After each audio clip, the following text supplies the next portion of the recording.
Brosplay. Back to flame spitting purple yellow dragon man. This time on Let's Play how to light things on fire. I'm going to be showing you how to light things on fire. But before I do, I just want to remind you of the like, comment, and subscribe buttons. Gosh. You love making that joke. I know a lot of you and I hate it. Haven't been hitting that joke or liking that joke or hitting those buttons. He just showed me his butt. And you kicked it. And now... with your face. Oh, wow. I head-butted his butt. I see what you did there. Wow. You want me to see? You want me to see me light? No. A rabbit on fire? Not really. Okay. But do it. So before I light this on fire, I just want you guys to like, comment. I'm not gonna do it actually, because I don't need it. Because I have a gold dragonfly. I'm a gold dragon. So in the similar fashion that those, when I was saying that the enemy archetypes are the same, but the designs change. Yep. So the same thing is for the health animals. It's like frogs, squirrels, rats, bunnies. So any critters. Yeah, defenseless creatures is the key point. This was during the mascot era of video gaming. So you had the enemies had characters had to have some flair. So enter. Is that a fireproof cape? Yeah. Ow! Wow! He just destroyed you with that. Wow! Was it a dirk? Guy stabbed me hard. That was quick, yeah. Wow. So this is what I mean by like changing up the gameplay. So now we have the two different archetypes: the guy who can't be flamed and the lady who can't be headbutted. But she inspires him to run forward. So anytime we see this big lady, we know to expect a little dude. Oh, that's what she was doing. She was prodding him. Yeah. What I really liked in the last level we were in was the guy who was just swinging the bird over his head. Yeah. That was so rude. It made me feel like I was gonna have to defeat the thing after. Yeah, I thought he was gonna throw the bird at you, but he didn't really seem to do much. So these are the health things in this Those level. are the critters. They're so cute. Oh my god. Hey, little dude. Oh my god. Oh, wow! I'm collecting them. I don't know if you're gonna make it off this island alive, brother. Did you know that the way the second Jurassic Park film begins with the little dudes eating that girl? Yeah. That's how the book begins. So it's actually how the first movie should have started. And do you know why it didn't? Because they had to shoot her. Because you did, but you don't know why. It was just a decision made by someone. Yeah. Okay. That's why they say based on the novel. Yeah. There's a lot of that. I mean, really, that could honestly mean, wow. That guy. What a good-looking dragon. He is a handsome dragon, I gotta say. Flame won't work on metal, but charging with your horns, that should do the trick. See, that's the way to fucking do it, man. If I haven't figured it out already, then a skippable cinematic will inform me and clarify that information. Dragon 17 let you know that. So beautiful. So beautiful. Just makes me warm and tingly. Guess where? In my clavicle. I think something that I want to specify on is this is a game that really works for us. Yeah. It really works for us. And this is the type of game we want to play. This is the type of way we want to be taught. But I do recognize that there's other people that prefer a game that holds your hand and walks you around and points at the things that you have to do. Don't worry, they kept making games after this one, so. Yeah, it's just that I personally feel like... here's the problem. I don't behave in that way in any aspect of my life. There is no point... I made him disappear. Oh, did you shoot him off the edge? I mean, he was gonna die anyway, but it was a more brutal death than it could have been. Sorry, go ahead. Yeah. You don't behave... Right, I don't behave that way in any aspect of my life. I never want to be taken by the hand and led through something and like pointed at and oh, pick this thing up and do that. I don't want a movie that's gonna do that. I don't want a game that's gonna do that. So I feel like that's why I fall pretty hard on the purist side of things, because to me it just seems like you're not growing and you're not learning if you don't have these challenges. I don't know if gaming is really a necessary thing for you if you require the like moment-to-moment explanations. Like, gaming for me is about the challenge, the interaction. That if you want the spoon-feeding of information and the satisfaction of visuals, that there's plenty of television shows that can do it for you. But I think it's the tactile engagement. Oh, absolutely. Yeah. And I just think that there should be options. There are so few options on console games. It's sad. Like, Also, look, like, people love to push buttons these days. Look at this. Look at this. Sound options. Okay, so we got basic sound options. Camera options. Just nothing going on here. Yeah. There's no like pan in out. There's no sensitivity options. And the responses may be like stability and shit like that, but it's like, if you're offering the game on PC, I know that this game isn't, but if you're offering a game on PC, then you can't make that argument because you're putting a game out on a platform that's completely inconsistent. Like, there's a reason why there are so many more glitches and issues in PC multiplayer games than there are in console games, because you have a whole bunch of people with different hardware operating the same game. Like, of course it's going to be all fucked, right? And so that's why I love when a console multiplayer game works so well, which is why Clutchers has gone for so long and why Jake and I continue to play Siege 3 years after it came out, because we can't afford gaming PCs, and we love that we're playing against people with the same console, the same system, the same controller, and I mean, I don't think there's a PlayStation Pro version of Siege, but it's a level playing field. It's a level playing field, and there's times where, like, I watch people playing PC games, like YouTubers, and I question whether the people that they were against actually had like a proper PC. Like, they looked so unable to like deal with what was happening in front of them that I wonder if their PC just couldn't handle it and they lost to that. And I just know that with console games, the only thing that really varies is connection speed. That's the only real big issue. Right, and there's no way around that. No, not really. How the fuck do I... Oh. Where are you trying to get to? There's a whole to? area over there. That looks like background. That's actually kind of clever. That's like one of the only times where I'll actually say that it's good that there was not visual clarity on that secret over there. Because it is a secret. Because it's a... Yeah. Yeah. This game's so good for visual clarity, though. Holy fuck. It just makes me moist. I'll say it. I do appreciate that it doesn't have, it doesn't have a lot of issues where you have to feel like you have to, like MacGyver something. You don't have to, like, stand on a pot to get up to a thing to get up to another thing. They give you the platforms that you require to do everything. Yes, that. I also love that this game doesn't have shit that gets in your way. Like, you need the double jump to get through, and I think it works so well in some games. I think Ratchet and Clank would be a good example, because it's a game about making choices on where you go. So sometimes you get to a place, like you get to Orxon, and you can't go there as Ratchet without the oxygen mask.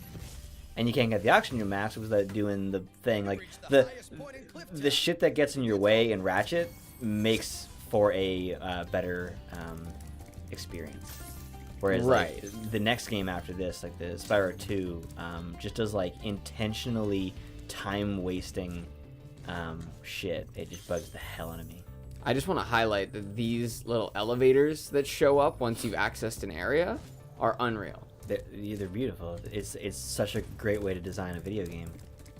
It's sort of like cyclical level design, right? Yeah, it's very similar. Yes, it's a cheat in a way. It's a cheat. I mean, if you want to go ahead and call it lazy, I guess you could. It kind of is in comparison to looping level design, or cyclical, as you would say. It's a much more technical way to say it, but I don't know where the remaining. Yeah, there's 17 left. No, it's 70. Oh. 66 or something. So yeah, you're missing a huge area. Yeah, it's probably just like a little section. Sometimes there's like a lot of them are in like a chest or something. Yeah, I love these, though. thought you could I'm- bust through that door, but Uh, no, it would be way more obvious if you could.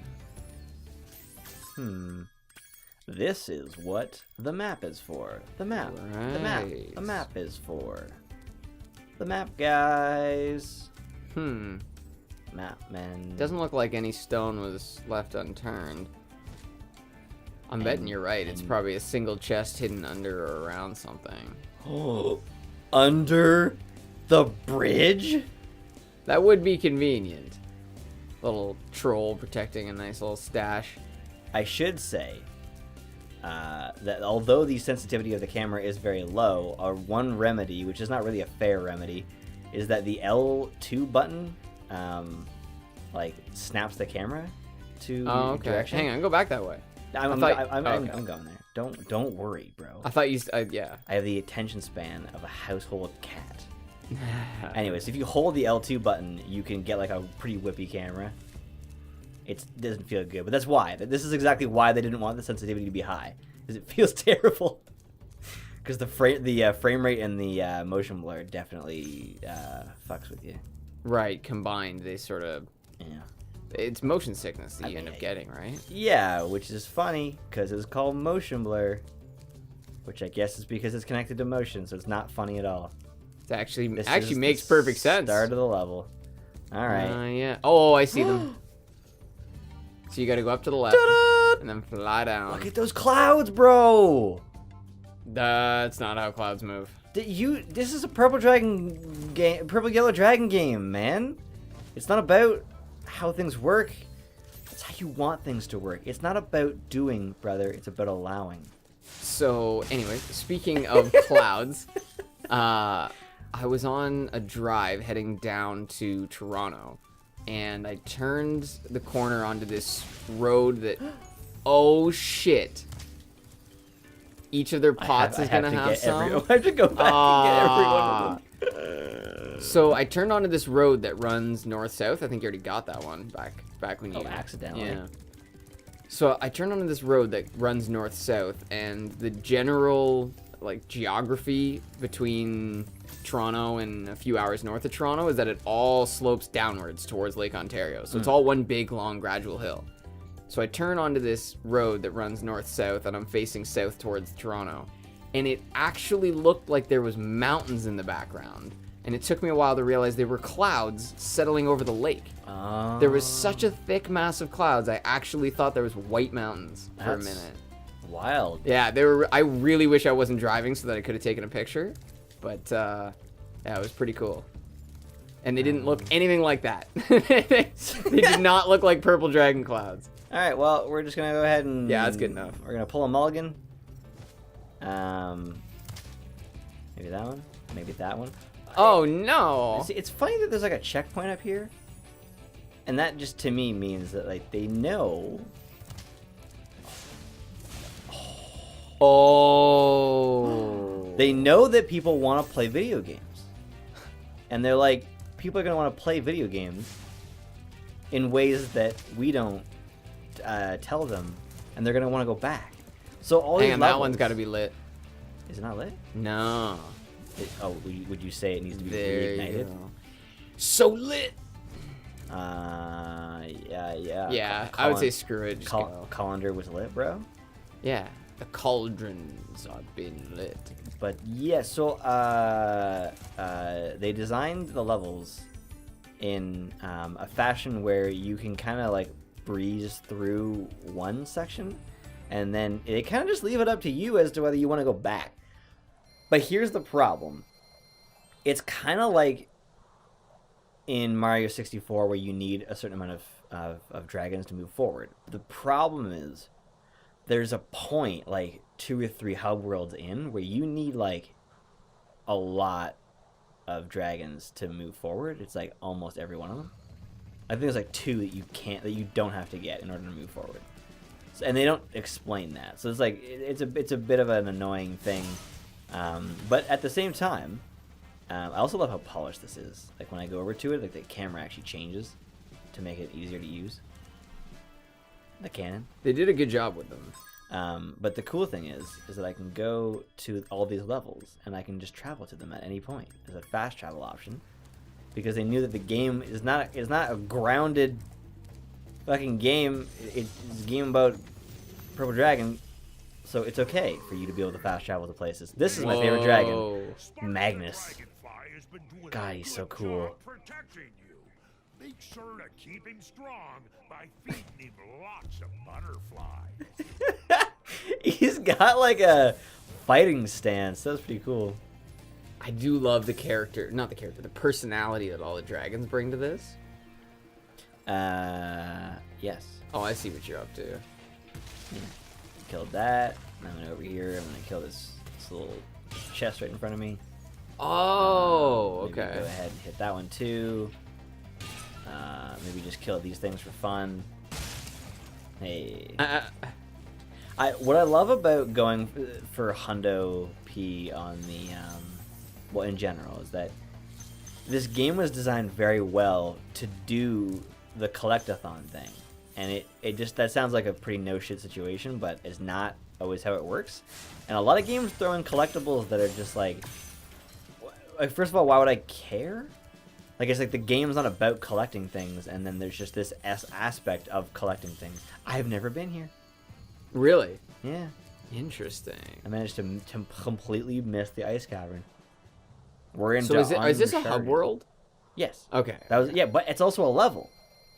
That's what's really what's yeah. really cool. Like Mario 64 had one section that I can think of, out in the Boo section, which is really not even a level. Nah, it's not really playable. And even in the basement, there was a couple of things, but nah, nothing truly playable like this. And it was the same era. It's PS1 and 64 era, as far as I know. Wow, look at this place! You gotta have an ice level. You can't play video games without an ice level. Also, the other thing that bothers me about this little dude is that he grabs the gems for you. Oh my god, he does! And it's like, fucking stop it, man. I'm the adventure boy. Yeah, this is my gig. Asshole. Did I ask to have a little... Look at this parking man. Wham. God, he's so cute. Oh, it's bats! Bats What? are the critters. Oh, in this level. Oh, Yeah. okay. I thought you were saying he was... like I thought you meant his hair was bats. No, his hair is probably Woohoo! That was almost death. That was bad. That was kind of bad visual clarity. Did you even see that snowball that almost killed I me? did see it coming at you. I just didn't really recognize that it was going to kill you. Yeah. Yeah, this is so cool. Look at these little dudes. Do all the critters come and say hello?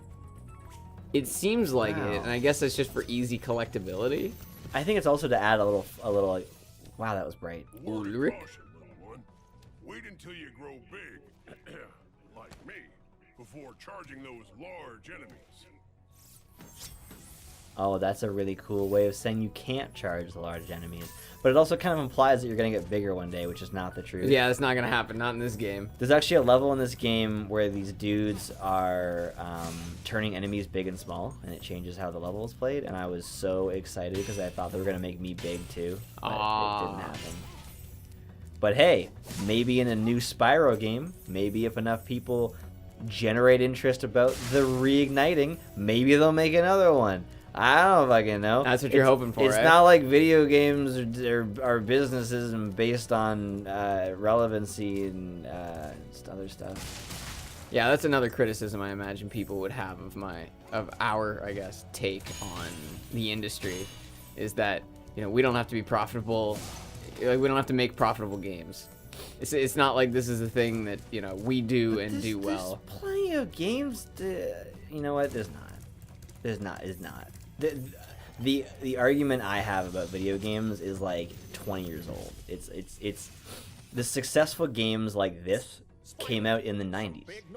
And maybe a bit into the early 2000s, like the Jack series, but I have a feeling there's a reason why Jack 3 was the last in the series, and why Naughty Dog moved towards the Uncharted series. Like, there's a reason, and it's profitability. And Uncharted's pretty good, I gotta say. The fourth game is definitely a refined experience.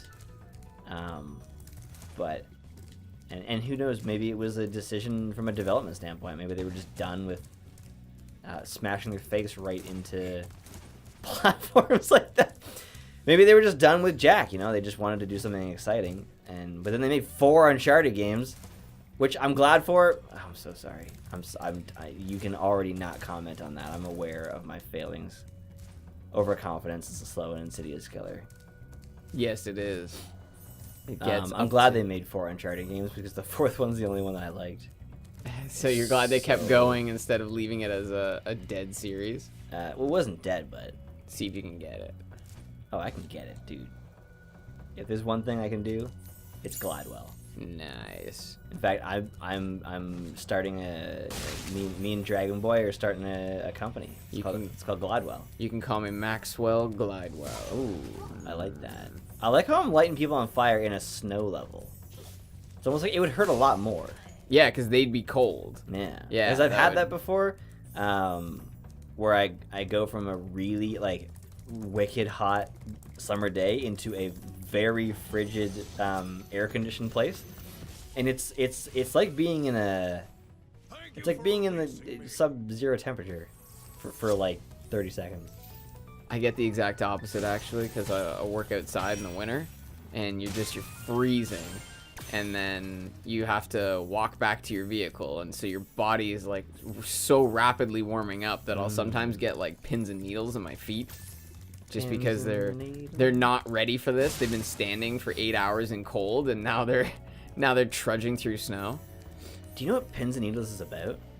No, I don't actually. It's about a woman forced into prostitution.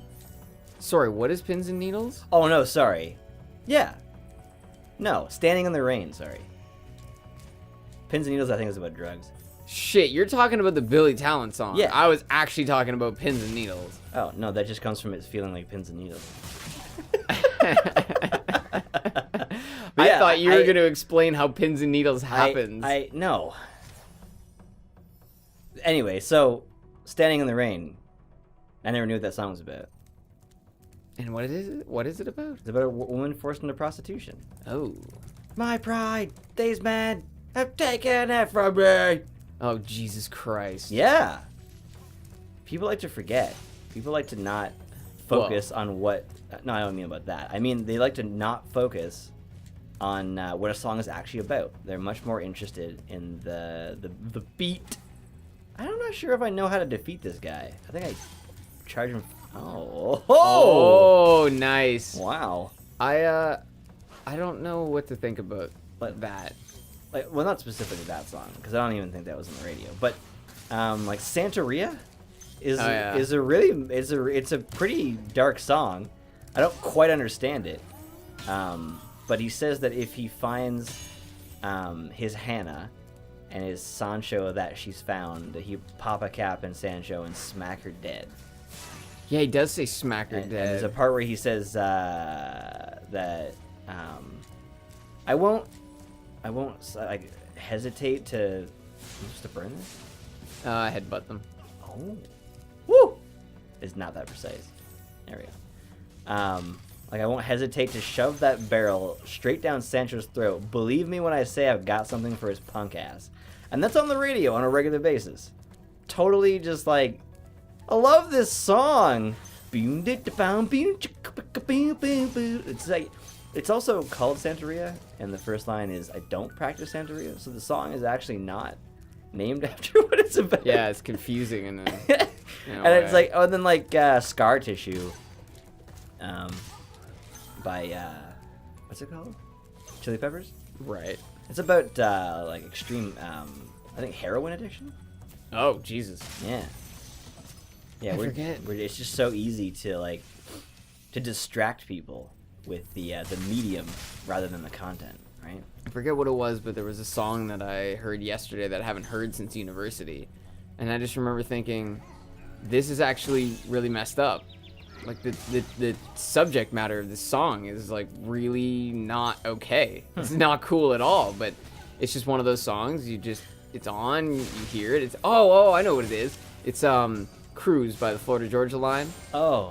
Oh yeah. And in it he says, blowing every stop sign in the little farm towns. Yo, that's not cool. I Yeah. don't care if no one's coming. I remember If you're that. in the middle of a town, you know how easily you could get yourself in trouble doing that? Or you kill somebody. Yeah, Florida Georgia Line definitely exists very low on my list as far as country artists go. And they don't even really count as a country artist, honestly, depending on who you ask. Oh, dude, a great example. What do you think when you hear Fortunate Son? Fortunate Son? Yeah. Trust Fund Kid. No, I mean the song. You know the song? No. It's like, it ain't me. It ain't me. I ain't no fortunate son. Yeah. Okay, yeah. What do you think when you hear that song? Does it remind you of Vietnam? Does it feel like helicopters flying in? Because for A little bit, yeah. and for a lot of people, that song is synonymous with the Vietnam War. And the funny, or I guess, well, not funny part, is that the song is actually about not wanting to go to the Vietnam War. That's he says some folks are born made to wave the flag. Ooh, that red, white, and blue. But that ain't me. I ain't no fortunate son. Yeah, and it's the song people associate with going to war. Whoa. That's almost like when someone tried to use Born in the USA Yeah. as their campaign song. And they were running on a campaign of keeping the war going. Yeah. Oh, I just boy. noticed something. There's Some rubies down that some hall. rubies down the Yeah, hall, I saw that. So I think that maybe the original use of that song was in an anti-Vietnam movie. Like it may have actually been associated with that because of that. Right, and now the Unintentionally. association's been made. Yeah, because for me, like that's how Battlefield, Bad Company, Vietnam expansion starts. And